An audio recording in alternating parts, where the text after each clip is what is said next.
And we're going to be talking about a very important program for some of the most important people in our country, and it's the VA loan. This is for veterans. Now, regardless if you are able to use this program or if you're simply a home owner and potentially going to sell your home one day, this information is going to be important for both of you, right? Because VA loans go out to some of the most qualified people out there. Most recently, we've been dealing with a retired Navy admiral that is purchasing a $2 million home in southern Rhode Island, and it's 100% financing, which was really of an interesting experience to go through, because most people assume that when you're in that type of price market, you have to put down hundreds of thousands of dollars, 20% down, to be able to get a financing approved. But with VA loans,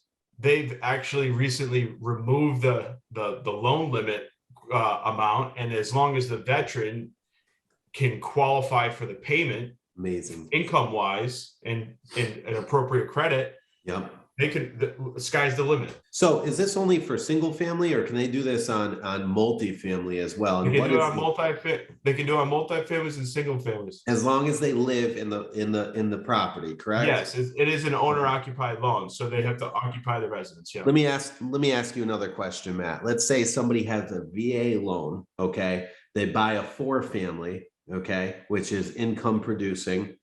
A year later, they leave that and they want to go buy a single family. Can they use their VA loan again to buy their next primary residence?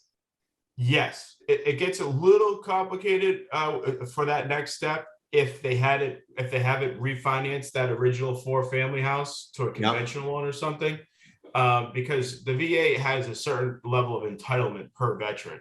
So if they've bought a 4-family and they use VA financing, they utilize some of their entitlement. So there's only a certain amount of entitlement left. So the amount that they could borrow for that second home would have some sort of limitations there, but it's not impossible. Let's compare FHA, that's 3.5% down, to Rhode Island Housing. Same thing as FHA with a few other overlays compared to VA. Right off the bat, can you think of some things that FHA does not allow that VA does allow? Yes, absolutely. First of all, one of the biggest differences between the two is that FHA has a front and back end ratio max. So what that means to the listeners is that your debt to income ratio, how much money you make versus how much your monthly payment for the house plus all of your other debts on your current credit report combined into a ratio, it's calculated, and there's a max. FHA sets a max of, at the maximum, 56%.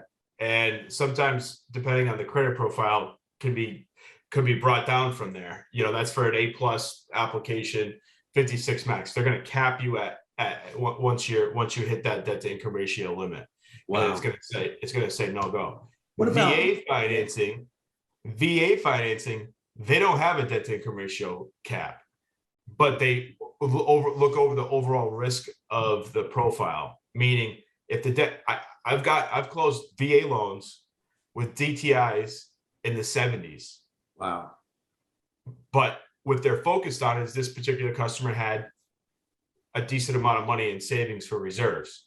So they're like, we don't care what the debt to income ratio is, because this particular person has the money to continue making their mortgage payments if they made $0 for a certain amount of time. How about things like underground oil tanks? VA and FHA are very similar in the condition capability, the current condition of the home. Okay. So they're going to want to see handrails. They're going to want to not see bars on the windows. They're going to want to see underground oil tanks are acceptable as long as they're not environmentally destroying the area. With FHA buyers, if you're selling a property or you're purchasing a property and you are within, say, 300 yards of a gas station with oil tanks or gas tanks exposed outside or underground in that area, you're not able to purchase that home. But with VA financing, you are. So there's a lot of caveats, there's a lot of pluses to accepting